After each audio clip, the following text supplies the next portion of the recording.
aqui você vai escutar, né? Não sei se é possível cair, né? Tá bom? Então, por favor, prestem bastante atenção. Nós estamos ainda num tempo muito bom. Não vamos ser muito prolixos, não vamos demorar muito, mas a sua atenção será muito importante para que você possa reter a mensagem que nós queremos transmitir hoje à noite. O nosso sermão, ele parte do capítulo 1, mas nós não vamos ler todo o capítulo 1, vamos ler apenas alguns versículos e vamos procurar expor aos irmãos o conteúdo principal deste capítulo. Vamos ler apenas alguns versículos. Eu inicio lendo no versículo 1 do capítulo 1 do livro de Daniel. No ano terceiro do reinado de Jeoaquim, rei de Judá, veio Nabucodonosor, rei da Babilônia, a Jerusalém e a sitiou. E o Senhor entregou nas suas mãos a Jeoaquim, rei de Judá, e uma parte dos utensílios da casa de Deus. Ele os levou para a terra de Sinar, para a casa do seu Deus, e pôs os utensílios na casa do tesouro do seu Deus. E disse o rei a Aspenaz, chefe dos seus eunucos, que trouxesse alguns dos filhos de Israel e da linhagem real e dos príncipes, jovens em quem não houvesse defeito algum, de boa aparência, instruídos em toda a sabedoria e doutos em ciência e entendidos no conhecimento, e que tivessem habilidade para assistirem no palácio do rei, e que lhes ensinassem as letras e a língua dos caldeus. E o rei lhes determinou a porção diária das iguarias do rei e do vinho que ele bebia, e que assim fossem mantidos por 3 anos, para que ao fim destes pudessem estar diante do rei. E entre eles se achava um dos filhos de Judá, Daniel, Ananias, Misael e Azarias. E o chefe dos eunucos lhes pôs outros nomes, a saber, a Daniel pôs o nome de Belsassar, e Ananias o de Sadraque, Misael o de Mesaque, e Azarias o de Abnego. E Daniel propôs no seu coração não se contaminar com a porção das iguarias do rei, nem com o vinho que ele bebia. Portanto, pediu ao chefe dos eunucos que lhe permitisse não se contaminar. Então vamos orar para que Deus abençoe a sua palavra hoje à noite aos nossos corações. Senhor nosso Deus e nosso Pai, nós somos gratos ao Senhor pelos irmãos que estão aqui, pelos que estão acompanhando pela internet, por aqueles que ainda verão. Somos gratos ao Senhor pelo dia de hoje. Eu quero muito agradecer ao Senhor pelos irmãos que puderam ir até o Congresso em Franca, foram abençoados, foram encorajados, foram desafiados. Mas eu oro para que eles não se respaldem, não se fundamentem só no entusiasmo. Que daqui a 15 dias, a 20 dias, que daqui a um mês, 1 ano, 2 anos, eles continuem com o mesmo vigor, com a mesma animosidade para com as coisas do Senhor. Quando nós voltamos de um congresso, de um acampamento, voltamos entusiasmados, mas logo em seguida, aquele entusiasmo vai embora, o que é natural, mas que as decisões tomadas, elas permaneçam, para que o teu nome seja glorificado. Nós agradecemos agora por podermos ler este texto de Daniel, pedimos que ele possa suprir alguma necessidade da nossa alma, do nosso espírito, da nossa vida com o Senhor, do nosso relacionamento com o Senhor. Que sejamos pela tua palavra e pelo teu Espírito Santo encorajados, motivados, desafiados a continuarmos sempre firmes, fazendo no nosso coração uma proposta de servir ao Senhor, a despeito de todos os obstáculos pelos quais enfrentamos na nossa vida.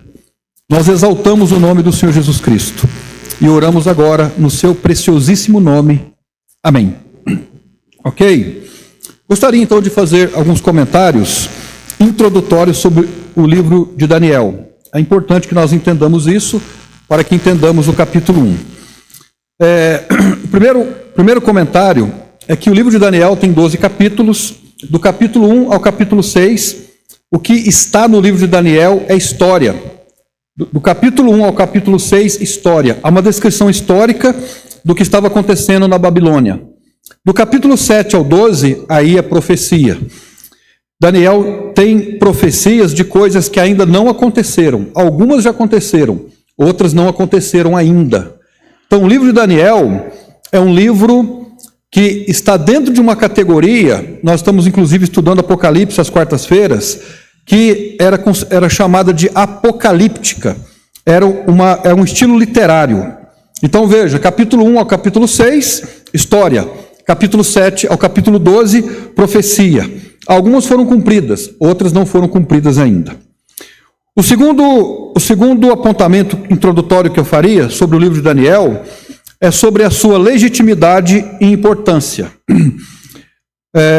Para alguns teólogos hoje, o livro de Daniel foi escrito entre o primeiro e o segundo séculos antes de Cristo. Então, alguns teólogos, por exemplo, como, não sei se você já conheceu o pastor, ou já ouviu falar no pastor Ariovaldo Ramos, ele é um teólogo liberal. Ariovaldo Ramos, Ed René Kivitz. Esse e muitos outros são teólogos liberais. Esses teólogos acreditam que o livro de Daniel foi escrito entre o ano 100 e o ano 200 antes de Cristo. E por que eles afirmam isso? Eles afirmam isso porque seria impossível alguém, no 6º século antes de Cristo, fazer uma predição que haveria o reino de Babilônia, depois da Babilônia o reino medo-persa, depois do reino medo-persa o reino grego e depois o Império Romano. Então, para esses teólogos, como que alguém poderia prever que esses reinos seriam seguidos um do outro? Babilônia, Medo-Persa, grego e Roma. Então, eles falam assim, alguém não poderia fazer essa previsão. Mas Daniel escreveu, inspirado pelo Espírito Santo, e ele profetizou que esses reinos viriam consequentemente na ordem que eu acabei de falar. E não há nenhuma dúvida que Daniel é um profeta que foi legitimado pelo Senhor Jesus Cristo. Ouçam, por exemplo, o texto que eu vou ler para os irmãos. Não precisam procurar. Atentem para aquilo que eu vou dizer. Mateus 24:15 diz assim: quando, pois, virdes que a abominação da desolação de que falou o profeta Daniel está no lugar santo, quem lê, entenda. Então, aqui o Senhor Jesus Cristo está citando o profeta Daniel, dizendo assim, ou querendo dizer assim, eu, o Messias Jesus Cristo, eu endosso a profecia de Daniel, eu concordo com o que Daniel escreveu. Então, ele é respaldado pelo próprio Senhor Jesus Cristo. Daniel previu que reinos viriam um após o outro. O reino babilônico, o reino medo-persa, o reino grego e o reino romano. E tudo isso aconteceu da forma como ele havia profetizado. E ele profetizou, como nós conhecemos, mostrando isso através da estátua, daquela estátua grande, e também através de alguns animais. Mas isso a gente pode deixar para um outro dia para estudarmos sobre isso. Agora, nós vamos dar uma visitada no capítulo 1 de Daniel e trazermos para nós algumas questões que podem ser importantes para a nossa vida cristã prática. Então, eu quero dividir o capítulo 2 em duas partes. A primeira parte, versículo 1 e 2, e a segunda parte, versículos de 3 a 21. Então, como que eu vou dividir o capítulo? Eu vou dividir o capítulo em duas partes. A primeira parte, versículos 1 e 2, o cumprimento de uma profecia. A segunda parte, a separação de Daniel de seus amigos, versículos 3 a 21. Então nós vamos, com a graça de Deus, fazer esses dois apontamentos, ou essas duas divisões do capítulo 1 de Daniel. Em primeiro lugar, o cumprimento de uma profecia. Nós vamos ler mais uma vez os versículos 1 e 2. E no terceiro ano do reinado de Jeoaquim, rei de Judá, veja, rei de Judá, reino do sul, veio Nabucodonosor, rei de Babilônia, a Jerusalém e a sitiou. E o Senhor, diga alguém, entregou nas suas mãos a Jeoaquim, rei de Judá, e uma parte dos utensílios da casa de Deus, e ele os levou para a terra de Sinar, que era a Babilônia, para a casa do seu Deus, e pôs os utensílios na casa do tesouro do seu Deus.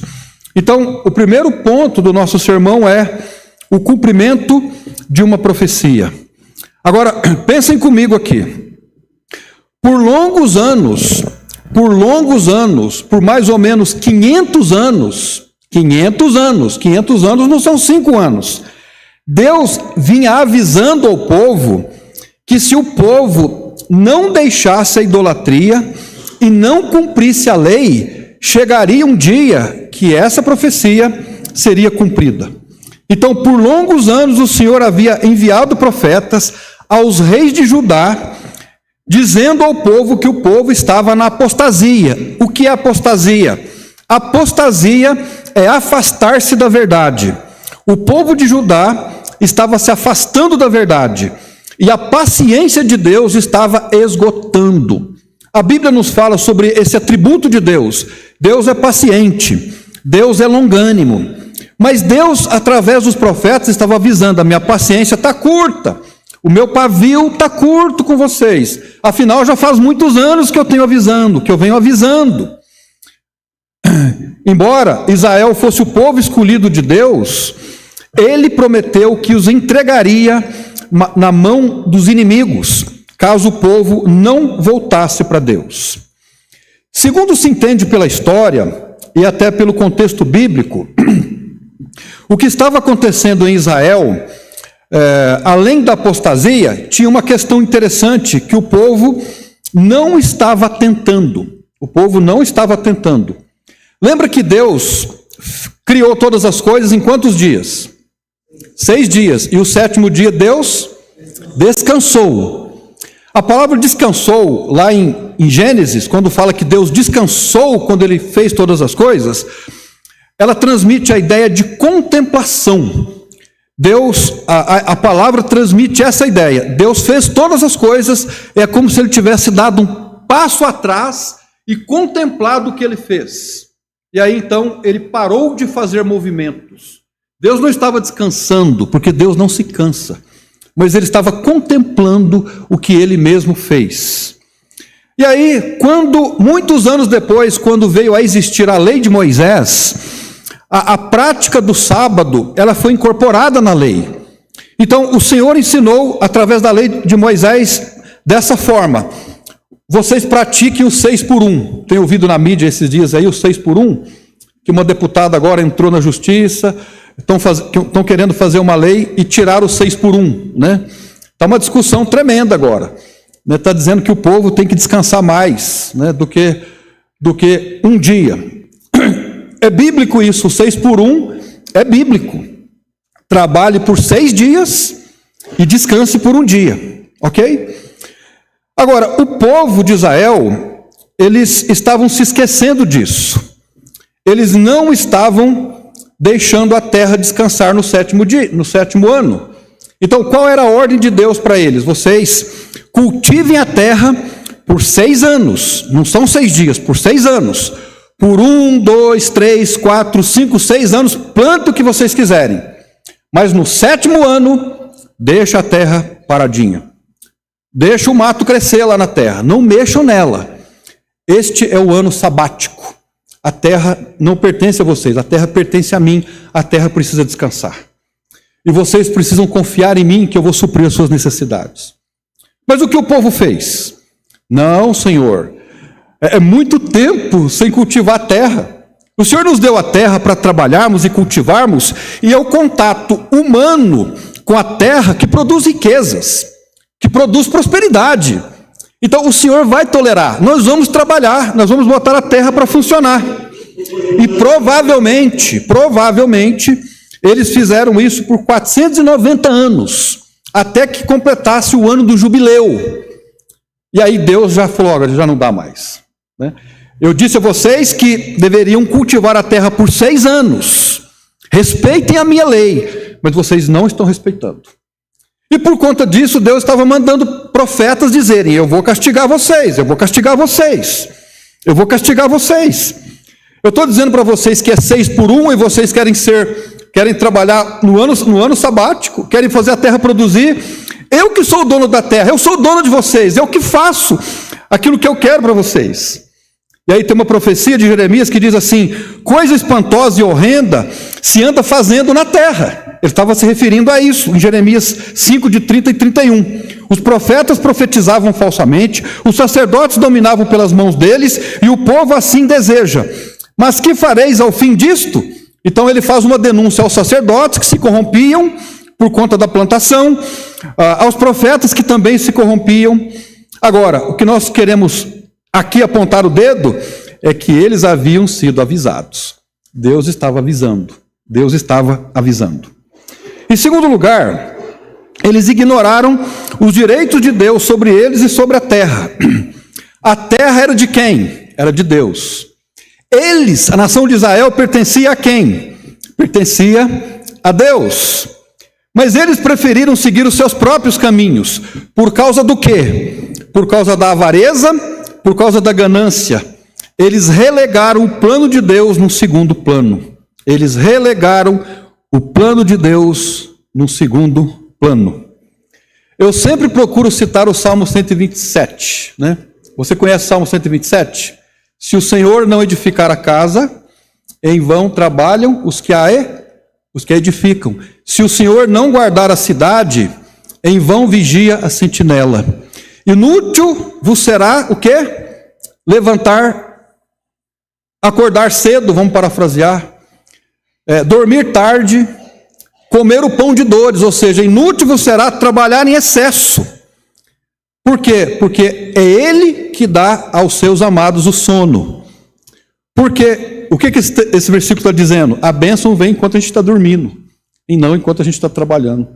A gente acha que é o muito trabalhar, que é o muito planejar, que produz riqueza e prosperidade e contentamento, mas não é. É a bênção de Deus. Por isso é melhor observar princípio do que se matar de trabalhar. Eles ignoraram isso.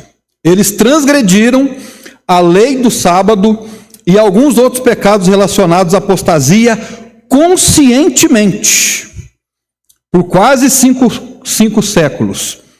E o que eles imaginavam? Deus é bonzinho, Deus não vai fazer nada com a gente. Irmãos, Deus é bom? Deus é bom? É bom, mas Ele não é bonzinho. Né? Deus não é bonzinho. O que é bonzinho? O bonzinho é um pai, por exemplo, permissivo, que deixa o filho fazer tudo o que quer. Não é verdade? Se eu deixo as minhas filhas fazer o que ela quer, eu sou um pai bonzinho, mas eu não sou um pai bom. Vocês gostam de tomar refrigerante? Gostam. Eu gosto também. A gente toma refrigerante só no fim de semana. Às vezes no meio da semana elas perguntam se pode, eu falo sim. Elas não. Porque faz mal para a saúde delas. Abaixa a imunidade, prejudica a estrutura óssea, principalmente elas que estão em crescimento. Agora, eu vou tomar uma atitude drástica, nunca mais tomar refrigerante? Não precisa disso. Mas no final de semana tá bom, né? Então, Deus é bom, mas Ele não é bonzinho, Ele não é permissivo. Nesse período, até pela indiferença com relação ao sábado, houve indiferença também para quase tudo que se dizia a vida religiosa de um judeu. Eu vou ler um texto que se encontra em Jeremias 6, 11 a 13. Jeremias 6, 11 a 13. Jeremias capítulo 6, esse texto também está relacionado com o que nós estamos falando. O profeta Jeremias, veja, o profeta Jeremias é um profeta pré-exílio e é mid-exílio. Ele não foi para a Babilônia. No período do exílio, Jeremias ficou lá na terra de Judá. Ele não foi. Mas ele havia avisado. Veja Jeremias capítulo 6, no verso 11. Por isso eu estou cheio do furor do Senhor. Estou cansado de o conter. Derramá-lo-ei sobre os meninos pelas ruas e na reunião de todos os jovens. Porque até o marido com a mulher serão presos, e o velho com o que está cheio de dias. E as suas casas passarão a outros, como também as suas herdades e as suas mulheres, juntamente, porque estenderei a minha mão contra os habitantes desta terra, diz o Senhor, porque desde o menor deles até o maior, cada um se dá, diga alguém, a avareza. E desde o profeta até o sacerdote, cada um usa de falsidade. Então, todos eles estavam transgredindo a lei de Deus. Os sacerdotes, os profetas, não todos, mas coniventes, concordando. Porque se eu pegar no pé do povo, o povo não vai trabalhar, o povo não vai me favorecer, e daí por diante. Então veja, o cumprimento de uma profecia, esse é o primeiro ponto, versículos 1 e 2. O primeiro subtópico, Deus havia avisado, o povo havia sido avisado. Os profetas estavam avisando, voltem a guardar o sábado, deixem a apostasia, porque Deus está mandando recados. Ele usava profetas para dizer, Deus está mandando recados. Mas eles ignoraram os direitos de Deus sobre a terra, ignoraram os direitos de Deus sobre eles. Em terceiro lugar, cumpre então a profecia. Verso 2. E o Senhor entregou nas suas mãos o rei Joaquim, rei de Judá, uma parte dos utensílios da casa de Deus e os levou para a terra de Sinar e para a casa do seu Deus e pôs os utensílios na casa do tesouro do seu Deus. A história diz que o rei Nabucodonosor, ele fez 3 incursões. Ele não foi lá só uma vez, ele foi 3 vezes. E quando ele foi até lá, ao povo de Judá, o reino do sul, ele levou todo mundo para a Babilônia? Não levou todo mundo. Quantas pessoas ele levou para lá? Não sei, mas possivelmente 10% da população de Israel, de Judá, 10%. E esses 10% eram os trabalhadores, eram as tribos de Israel em geral? Não, levou os príncipes, as pessoas importantes, os nobres. E entre esses nobres, Sadraque, Mesaque, Abidnego e Daniel, que também era nobre. O que os povos antigos, os assírios, por exemplo, faziam quando invadiam um povo? Sabe o que eles faziam? Eles pegavam gente deles e colocavam para morar lá, e pegava gente de lá para levar para a Babilônia. Para quê? Para o povo misturar, para extinguir aquela raça. Era essa uma tática deles. Agora, as pessoas que ficaram lá em Judá, ficaram sem liderança, ficaram sem sacerdote, ficaram sem direção, e isso trouxe o que para o povo? Pobreza, trouxe miséria.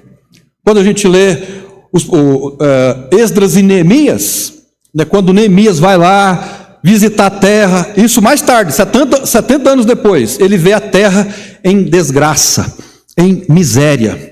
O povo estava vivendo uma vida difícil. Foram 70 anos de cativeiro, porque o povo desobedeceu a Deus.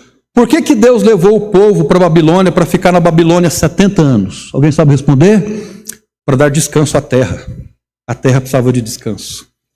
Eles não aceitaram os objetivos de Deus para a vida deles, pagaram muito caro. É por isso que a Bíblia nos deixa perceber que se a obediência custa caro, a desobediência paga-se dobrado. Então, o povo havia sido avisado, eles ignoraram os direitos de Deus sobre a terra e sobre eles, e a profecia então se cumpre. Agora, o que nós podemos aprender sobre esse episódio bíblico? Você acredita que a mesma palavra de ontem é a mesma palavra de hoje? Eu acredito. Você acredita que o Velho Testamento tem algum valor para nós hoje? Ele pode trazer repercussões para a nossa vida, aplicações para a nossa vida? Sim, porque de Gênesis a Apocalipse, a Bíblia toda é a palavra de Deus. Então, o que a gente pode aprender com isso? Em primeiro lugar, nós podemos aprender que Deus tem prerrogativas e direitos sobre nós. Amém? Quem é que manda em nós? Deus. Quem é que manda em nós? Agora há pouco a gente teve um conflito aqui, em família. A Isa tem personalidade forte. E estava ela e a Duda lá. Eu acho que a Duda chamou a atenção dela. E aí a Duda falou, papai, a Isa falou para mim que ela fica onde ela quiser. Eu falei, é? Aí eu falei, Isa, que você falou para a Duda? Não sei. Aí eu perguntei, quem manda em você? Você fica onde você quiser? Ela não estava entendendo, né? Ela não estava num raciocínio tão lógico assim, penso eu, não sei. Aí eu falei para ela, vamos fazer o seguinte, senta ali. Ela sentou. Eu falei, senta mais para lá um pouquinho. Ela sentou. Eu falei, quem que manda em você? É o papai. Eu preciso fazer isso com ela para provar alguma coisa para mim? Não. Eu sou pai dela e pronto, acabou. E lá em casa, eu não preciso dizer isso para uma autoafirmação, mas eu mando em casa. O pai de família manda em casa. Ele é o chefe da casa. Deus é o nosso chefe. Ele tem prerrogativa sobre nós. Nós temos uma prerrogativa para determinar a nossa vida cristã? Eu determino a minha vida cristã? Não. A vida cristã já está determinada. Se sou eu quem determina a vida cristã, a vida que eu vivo não é cristã. Ao usar esse clichê, né, essa frase, essa sentença, eu tenho procurado viver a vida cristã, pressupõe-se que a vida que eu vivo não é minha, é uma vida cristã e não minha. Então, esse tem sido um dos problemas nossos hoje de igreja. O povo de Deus determina que tipo de vida cristã ele vai viver. Nós nos esquecemos que Deus tem prerrogativa sobre nós. E já está determinado aqui na Bíblia como é que nós devemos viver como cristãos. Deus tem exclusividade sobre nós. Deus tem direitos autorais sobre nós. A autoria é dele. Hoje nós não temos uma terra para tomar posse, fazer movimentos nela e a partir dela produzir riquezas para nós. Nós não temos uma terra, mas nós temos uma vida cristã para zelar e cuidar e sermos nela vitoriosos. Essa é a primeira lição. A segunda lição que nós aprendemos é que, diferentemente dos judeus, nós não estamos obrigados ao sábado. Estamos obrigados ao sábado? Não. Por que nós não estamos obrigados ao sábado? Nós não estamos obrigados ao sábado, porque o sábado é o mandamento dado por Deus a Israel. Principalmente porque o sábado está relacionado com a terra de Israel. Agora, como é que nós podemos observar esse princípio para nós?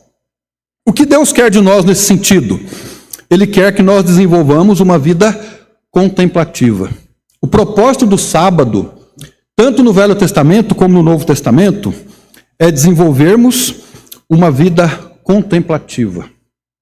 Ou seja, o que significa isso? No sentido prático, que eu preciso reconhecer que tudo que eu tenho, tudo que eu sou, vem de Deus. Tudo vem de Deus. E eu preciso dizer assim, Senhor Deus, muito obrigado. Muito obrigado. É muito importante desenvolvermos gratidão por tudo. Tudo. Por tudo. Será que a gente aprende, por exemplo, que hoje nós não guardamos o sábado, mas guardamos o domingo? Nós somos obrigados a guardar o domingo? Não. Nós vamos ser castigados por Deus se não guardarmos o domingo no formato como os judeus guardavam o sábado no Velho Testamento? Não, não vamos. Mesmo porque não existe um dia hoje. Nós não estamos obrigados a nenhum dia, nem ao sábado e nem a um domingo. Mas aqui cai para nós um princípio bíblico. Qual é o princípio bíblico? Nós temos que ter um dia para o descanso. Até para o nosso corpo. Você já ouviu um médico falando que se você se alimentar por 6 dias e fizer o jejum de um dia, a sua saúde será uma saúde excelente? Você já soube disso? Se o organismo for privado de alimento por um dia, você desenvolve imunidade boa, tudo funciona melhor. Até nisso. Agora, neste um dia, nós precisamos praticar uma vida contemplativa. É um dia que nós precisamos adorar a Deus, agradecer a Deus, seja em família, seja em comunidade, é um dia de contemplação. é um dia para nós olharmos para aquilo que Deus tem feito por nós, a comida, a bebida, a nossa casa, o nosso carro, e dizermos assim, uau, né? Oh, meu Deus, muito obrigado. Se o Senhor não tivesse abençoado, eu não teria nada. Muito obrigado. Isso é uma vida de contemplação. A terceira lição que nós aprendemos é que Deus havia usado alguns profetas, Isaías, Jeremias, entre outros, para dizer ao povo, voltem-se para os caminhos de Deus. Voltem-se para os caminhos de Deus. Deus sempre vai usar alguém para dizer para nós, olha, cuidado, esse caminho que você está andando é um caminho perigoso. O que a gente faz às vezes com uma pessoa que fala isso para a gente? O que fizeram com Isaías, profeta Isaías? Sabe como Isaías morreu? Você sabe como Isaías morreu? A Bíblia não diz, mas a história diz como ele morreu. Alguém sabe? Ele foi cerrado ao meio. Cerrado ao meio. Interessante, né? Por pregar a palavra de Deus. Eu vou ler um texto, vocês não precisam abrir, que diz assim: a quem falarei e testemunharei para que ouça? Profeta Jeremias. Eis que os seus ouvidos estão incircuncisos e não podem ouvir. Eis que a palavra do Senhor é para eles coisa vergonhosa e não gostam dela. Jeremias 6,10. É uma palavra que está nesse contexto. Mas a gente pode atualizar essa palavra de Jeremias ao povo de Israel naquela época e linkar com outro texto do Novo Testamento, por exemplo, de 1 Timóteo 3, 4:1. Porque virá tempo em que não suportarão a sã doutrina, mas tendo coceira nos ouvidos, amontoarão para si doutores conforme as suas próprias concupiscências. Ou seja, são versículos diferentes que retratam uma mesma condição. O profeta Jeremias disse: a quem falarei e testemunharei para que ouça? Eis que os seus ouvidos estão incircuncisos e não podem ouvir. Ou seja, nós não queremos ouvir o que o profeta tem a nos dizer. É interessante como o livro de Apocalipse também faz uma contextualização dessa condição, dizendo assim: quem tem ouvidos, ouça o que o Espírito diz às igrejas. Né? E essa expressão é encontrada nas 7 cartas de Apocalipse. Então, irmãos, você tem um Isaías, um Jeremias na sua vida. Olha, seu pecado. Conserte a sua vida. O caminho que você está tomando é um caminho de morte. Ele pode ser aparentemente um bom caminho, mas é um caminho de morte. O que você faz? Deus é bonzinho. Deus não vai fazer isso. Deus não vai fazer isso. Agora, irmãos, Deus é bom, mas Ele faz isso. Hoje à noite, você tem ouvidos para ouvir o que o Espírito diz a você? A quarta lição que nós aprendemos aqui é que quando o rei Nabucodonosor entra no templo, o que ele faz? No templo. Lá no templo estava a Arca da Aliança. A arca era feita de quê? Ouro. Existia um significado religioso importantíssimo.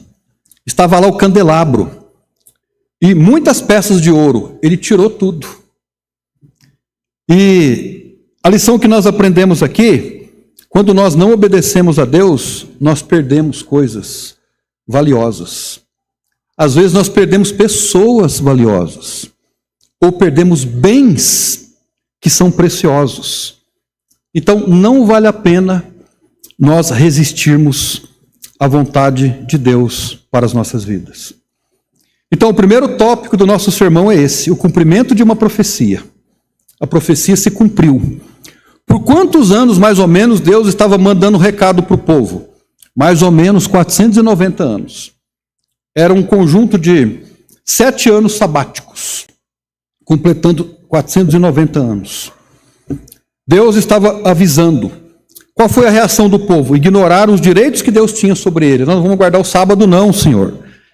São 365 dias que a gente pode trabalhar, cuidar dos animais, gerar riqueza, gerar prosperidade. O senhor não está entendendo. E Deus falando, guardem o sábado. Não caiam na apostasia. Não busquem outros deuses. Deus mandando recado. Deus enviando cartinhas de amor para eles. O que eles faziam? Matavam o carteiro. É assim, né? Às vezes nós, da vida cristã, matamos o carteiro. Mas ele só está entregando uma mensagem. Mas a gente mata o carteiro. Em terceiro lugar, a profecia se cumpre. E nós tiramos lições preciosas para a nossa vida. Em segundo lugar, a separação de Daniel e os seus amigos. E aí é todo o restante do capítulo, mas nós não vamos ler todos, mas alguns. Vamos seguir adiante aqui. Versículo 3. E o rei disse o rei a Aspenaz, chefe dos seus eunucos, que trouxesse alguns dos filhos de Israel e da linhagem o quê? Real. E dos príncipes. Então era o pessoal seleto de Israel. Jovens em quem não houvesse defeito algum, de boa aparência, e instruídos em toda sabedoria, e doutos em ciência, e entendidos no conhecimento, veja, o cabedal de conhecimento, a envergadura desses homens, e que tivessem habilidade para assistirem no palácio do rei, e que lhes ensinassem as letras e a língua dos caldeus. E o rei determinou a porção diária das iguarias do rei e do vinho que ele bebia, e que assim fossem mantidos por 3 anos, para que no fim destes pudessem estar diante do rei. E entre eles se achavam dos filhos de Judá, Daniel, Ananias, Misael e Azarias. Agora veja comigo o versículo 8. Eles mudaram de nome no verso 7. E Daniel propôs no seu coração não se contaminar com a porção das iguarias do rei, nem com o vinho que ele bebia. Portanto, pediu ao chefe dos eunucos que lhe permitisse não se contaminar. Então aqui, em segundo lugar, a separação de Daniel e dos seus amigos. Em primeiro lugar, os nobres foram levados.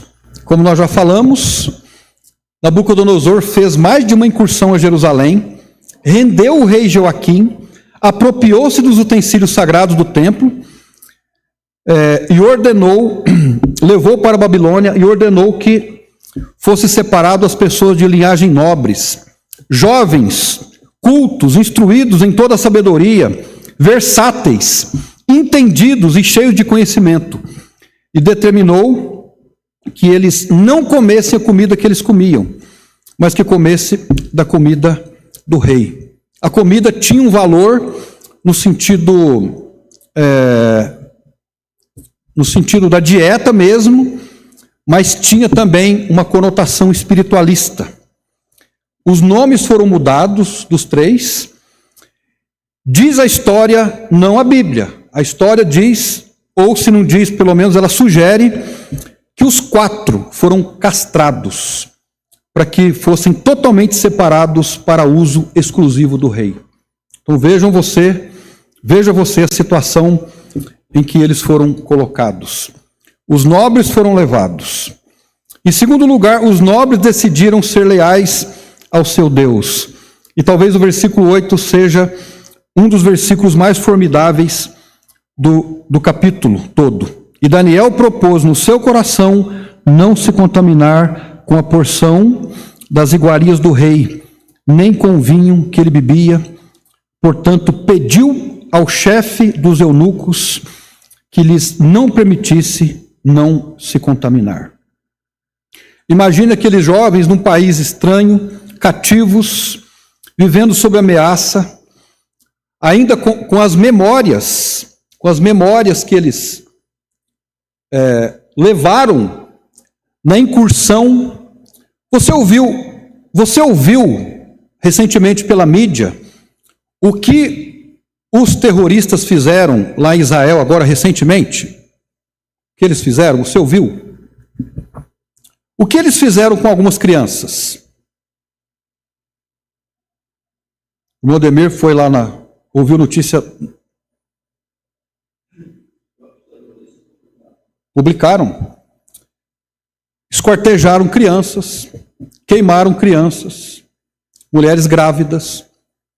Então, o que aconteceu recentemente em Israel, aconteceu na incursão de Nabucodonosor.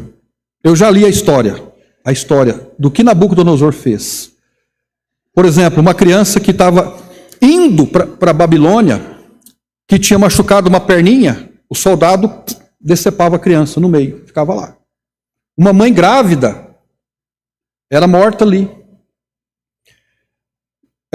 A história diz que nada a não ser o nazismo da Segunda Guerra Mundial se compara à atrocidade cometida contra Israel nessas incursões de Nabucodonosor. Então você pensa, puxa vida, esses jovens chegaram lá, jovens, 18, 19, 20 anos ou menos, com essas imagens na cabeça. O que fizeram com o meu povo? O que fizeram com o meu povo? E agora o rei determina a comida deles, que eles têm que comer. E o que Daniel faz? Ele tem uma proposta de coração. Daniel propôs no seu coração não se contaminar com as iguarias do rei.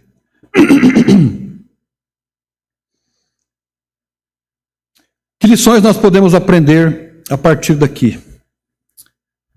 A primeira lição é que se nós queremos capturar a mensagem que foi dada por Deus a Daniel, no sentido de proposta de coração, nós precisamos ter uma mente semelhante à mente de Daniel. Uma mente que proponha no coração não se contaminar com os pensamentos do mundo. Irmãos, nós temos falado isso aqui algumas vezes. As nossas crenças determinam o que nós fazemos. As nossas crenças determinam o que nós amamos. A nossa crença determina que tipo de vida cristã eu vou viver. A quantidade de amor que eu desenvolverei. Então, quais eram as crenças de Daniel? A crença de Daniel era uma crença purificada. Era uma crença firmada no Senhor. Então, Daniel não era alguém que estava fazendo o que estava fazendo, propondo no coração servir a Deus, a despeito do rei Nabucodonosor, porque alguém estava fazendo pressão. Mas ele era alguém de convicção, uma proposta de coração. Nós poderíamos linkar um versículo que nós lemos hoje de manhã, que diz assim, aliás, hoje à noite, não sede conformados com este mundo, mas sede transformados pela renovação do vosso entendimento, para que experimenteis qual seja a boa, agradável e perfeita vontade de Deus. Nós podemos também aprender que o que vem de Deus se entende na nossa consciência. Hoje de manhã nós falamos sobre isso. A razão porque eles entenderam a vontade de Deus não era porque eles eram versados nas letras, cultos, pessoas de sangue azul, como se dizem, mas é porque eles tinham intimidade com Deus. Então, não é o conhecimento acadêmico, não é o preparo acadêmico que faz com que nós percebamos a vontade de Deus. Os caminhos, os trilhos que Deus prepara para nós, mas é a nossa caminhada com Ele, é a nossa percepção espiritual do que Ele quer de nós, das nossas vidas. Daniel propôs no seu coração. Os irmãos foram para Franca, para o congresso, forçados. Eles foram forçados. Alguém falou assim para eles, se vocês não forem, a Cíntia falou isso para a Duda, a Gisele falou isso para... Se vocês não forem, eu vou botar vocês de castigo. Não. Elas foram porque elas desejaram ir. É uma proposta de coração. Por que os irmãos estão aqui hoje à noite, agora?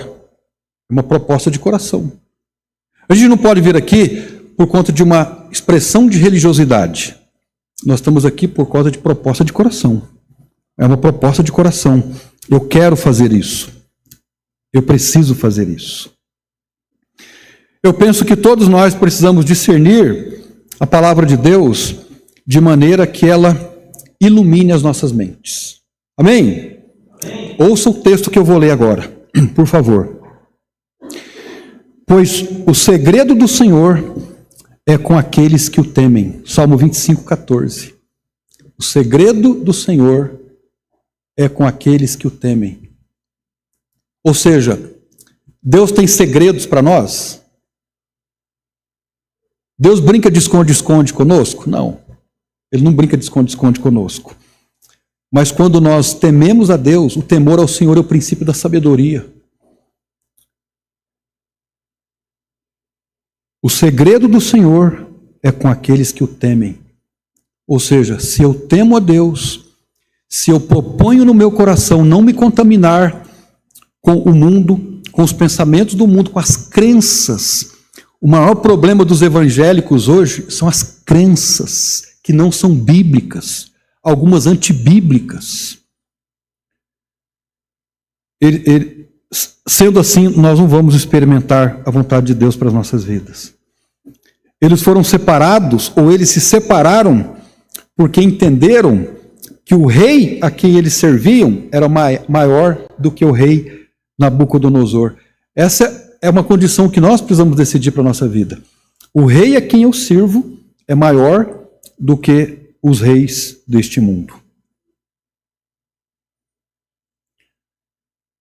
Irmãos, nós estamos mergulhados, nós estamos terminando, num sistema perverso. O mundo em que nós estamos vivendo é perverso. Às vezes a gente passa por uma cidade e aí vê uma catedral imponente, histórica. A gente diz assim, há uma Babilônia aí. Você já fez isso? Já ouviu isso, pelo menos? Você está indo numa cidade histórica, uma cidade que tem uma riqueza histórica formidável. Aí você vê uma catedral. E eu já fiz isso. Você olha para aquela catedral bonita, no sentido histórico, e você fala, é uma Babilônia. Mas a Babilônia não é aquilo ali. É o sistema no qual nós estamos. É o sistema. Por isso Apocalipse 18, 4 diz, e ouvi outra voz do céu que dizia, sai dela, povo meu, para que não sejas participante dos seus pecados, e para que não incorras nas suas pragas, referindo-se à Babilônia religiosa dos nossos tempos. Então, o que nós precisamos fazer diante de tudo isso que nós falamos? Veja, o cumprimento de uma profecia. Nós temos que ter conhecimento de que estamos avisados de muita coisa.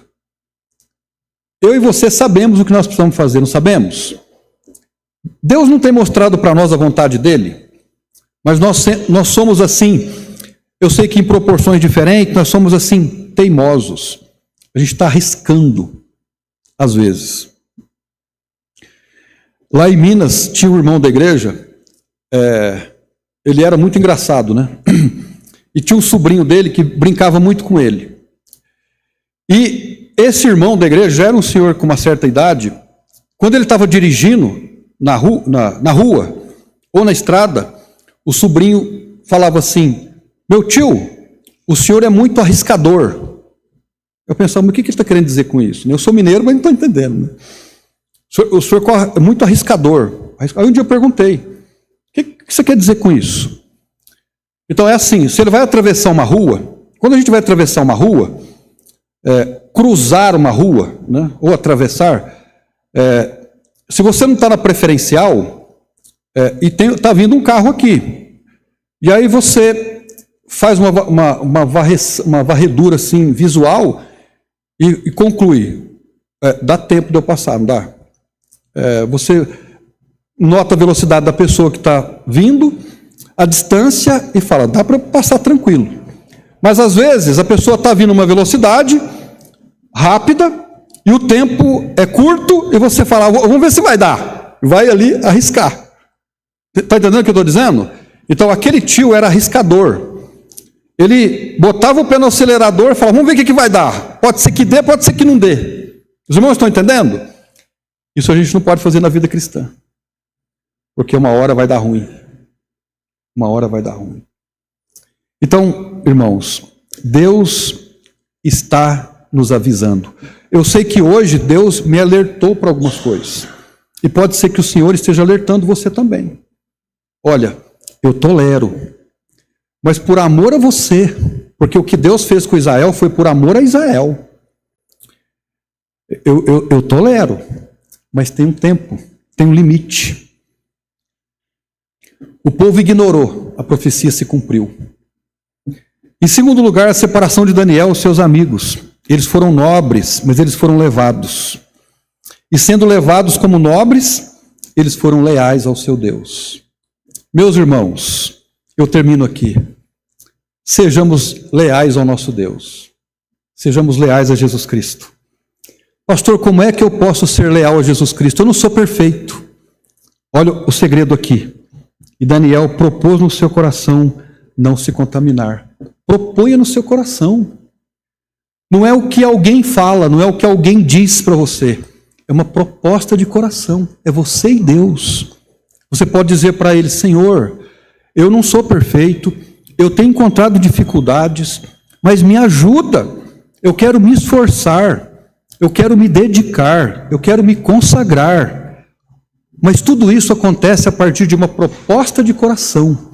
Não é um apelo emocional. Nós poderíamos agora pedir para os irmãos tocarem, vamos tocar uma música aqui, para você vir, se entregue diante de Deus, mas aí tem a segunda-feira. É lá que o negócio funciona, não é aqui. Não é verdade, irmãos? É a proposta de coração que vai fazer a diferença. Então, hoje à noite, proponha no seu coração não se contaminar com as iguarias do rei, com o sistema do mundo, mas dedique-se a Deus. E eu estou dizendo para mim, que eu devo me dedicar a Deus, propor no meu coração não me contaminar. Amém? Amém. Então vamos orar para nós encerrarmos o nosso tempo e depois nós temos aqui um tempo de comunhão. Senhor nosso Deus e nosso Pai, essa mensagem foi uma bênção para mim hoje. Eu quero propor no coração não me contaminar com as iguarias do rei, com as crenças do mundo, que são sutis. Nós não estamos necessariamente pensando em coisas imorais, mas algumas amorais, que são relativamente neutras, do ponto de vista ético, do ponto de vista moral, mas elas são nocivas à nossa vida cristã. Eu peço que o Senhor nos ajude a construirmos crenças baseadas na Tua Palavra. Nós vivemos de crenças, e algumas vezes de crenças, apesar de sermos cristãos, anticristãs.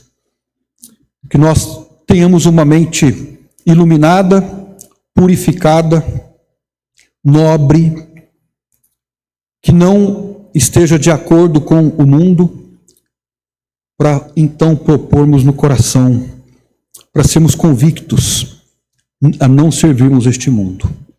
Abençoa hoje à noite esta igreja, estes irmãos, os teus filhos. Eu oro por todos, no nome de Jesus. Amém. Muito obrigado. Deus abençoe a todos. Me parece que chegaram aqui os nossos. Estão aqui fora já. Chegaram no amém, literalmente, né?